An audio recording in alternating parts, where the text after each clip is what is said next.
আসসালামু আলাইকুম, কেমন আছেন সবাই? আজকে আমি আপনাদের সাথে কবুতরের মাংস রান্নার রেসিপি শেয়ার করব। হয়তো আপনারা সবাই কবুতরের মাংস রান্না করতে পারেন, কিন্তু আমি বাসায় কিভাবে রান্না করি সেই রেসিপিটাই আজকে আপনাদের সাথে শেয়ার করব। আশা করি সবারই ভালো লাগবে। আর ভিডিওটি যদি ভালো লেগে থাকে অবশ্যই একটি লাইক এবং কমেন্ট করে দিবেন। আর আমার চ্যানেলে নতুন হলে অবশ্যই আমার চ্যানেলটিকে সাবস্ক্রাইব করে দিবেন। আর পেজ থেকে দেখে থাকলে অবশ্যই পেজটাকে ফলো দিয়ে সাথে থাকবেন। রান্নার জন্য যা যা লাগবে দেখিয়ে দিচ্ছি। এখানে আমি মাঝারি সাইজের একটা আলু টুকরো করে নিয়েছি, আর মাঝারি সাইজের একটা টমেটো, কাঁচামরিচ কুচি আর 1 কাপ পরিমাণ পেঁয়াজ কুচি নিয়েছি। প্রথমে কড়াইয়ের মধ্যে পরিমাণ মতো তেল দিয়ে নেব, আর তেলটা চারপাশে একটু ভালোভাবে ছড়িয়ে নেব। তারপরে এখানে দিয়ে নেব পেঁয়াজ এবং কাঁচামরিচ। পেঁয়াজ এবং কাঁচামরিচ গুলোকে আমি সামান্য একটু ভেজে নেব।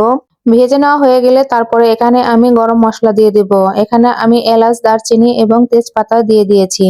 তারপর এগুলোকে একটু সময় নিয়ে ভেজে নেব। ভাজা হয়ে গেলে এখানে আমি কুচি করে রাখা টমেটো দিয়ে দেব।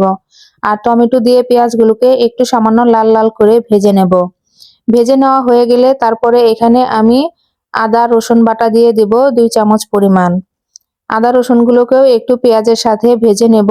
ভাজা হয়ে গেলে তারপরে এখানে আমি 1/2 কাপ পরিমাণ পানি দিয়ে দেব মশলা কষানোর জন্য। তো পানি দেওয়া হয়ে গেলে এখন আমি এখানে কি মশলা দিতেছি দেখিয়ে দিব আপনাদেরকে।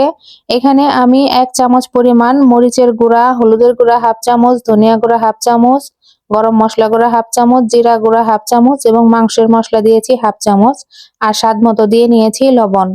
সবকিছু এখন চামচের সাহায্যে ভালোভাবে পানিতে মিশিয়ে নেব, আর মশলাগুলোকে একটু ভালোভাবে কষিয়ে নেব। আর মশলা যত ভালো কষানো হবে রান্নাও কিন্তু ততই টেস্টি হবে। তো আমার মশলাগুলো যখন তেল উঠে আসবে তখন এখানে আমি 2টা কবুতর ভালোভাবে কেটে বেছে ধুয়ে নিয়েছি। 2টা কবুতরই এখন এখানে দিয়ে দিব। দিয়ে দেওয়া হয়ে গেলে মাংসের সাথে আমি মশলাটা ভালোভাবে নেড়েচেড়ে মিশিয়ে নেব। তারপরে ঢাকনা দিয়ে ঢেকে রান্না করে নেব। তারপরে ঢাকনাটা খুলে দেখব যে আমি মাংস থেকে অনেকটাই পানি ছেড়ে দিয়েছে। তারপরে একটু ভালোভাবে নেড়েচেড়ে আবার ঢাকনা দিয়ে ঢেকে দেব। এভাবে আমি 5 মিনিটের মতো রান্না করে নেব। 5 মিনিট পর তারপরে এখানে টুকরো করে রাখা আলুগুলো দিয়ে দিব। আলু দিয়ে মাংসের সাথে একটু ভালোভাবে মিশিয়ে নেব। তারপরে এভাবে আমি আরো 2 মিনিট সময় নিয়ে রান্না করব।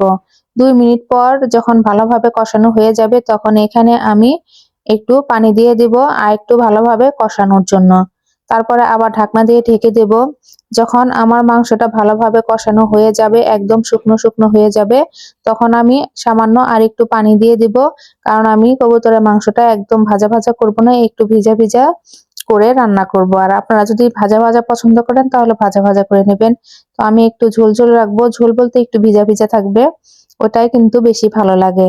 তারপর আমার পানিটা যখন শুকিয়ে আসবে তখন আমি নামিয়ে নেব। তো দেখতেই পারতেছেন আমার রান্নাটা কিন্তু শেষ। তো আমি ঝটপট আপনাদেরকে আমি কিভাবে রান্না করি কবুতরের মাংস সেই ভিডিওটাই শেয়ার করলাম।